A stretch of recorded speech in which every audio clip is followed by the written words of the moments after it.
All right, I'm sorry if you are annoyed, but this is our last video for this lesson.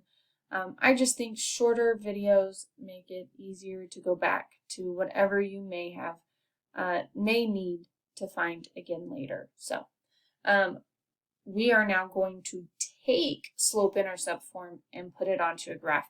So this is really, really simple. So in chapter 4, we should have showed you how to graph using a table. But now we're going to graph using slope-intercept form. So this is how I always start off.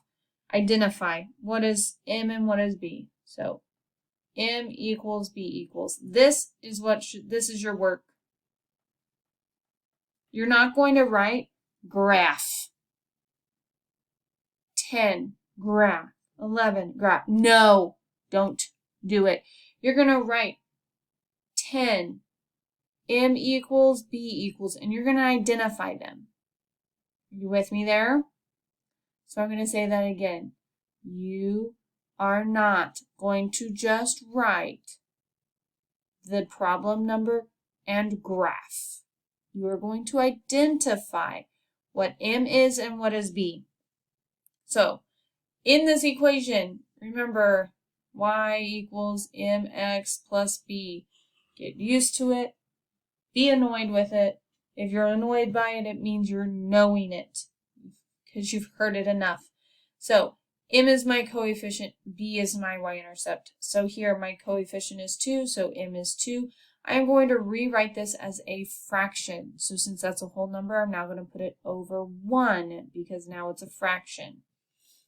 My b value is -1. Remember, we take the sign with it. So my b is -1. So what does that mean? That means that on the graph, I'm going to, and this is what I always tell students, begin at B, move M. Do you see this? I'm alliterating here. Begin at B and move M. So my B value being -1, I'm going to go to the point 0, -1. So 0 is the origin, and then I go down 1. That's my first point. From there, I move my slope. M is my slope. So that is up 2 and right 1.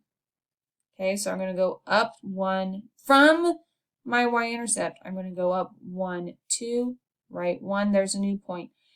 And on Math Excel, that's all you have to do. But if I give you a pencil paper of this, I would do a couple so that you can have a straighter line. Up to right 1, up to right 1, up to right 1.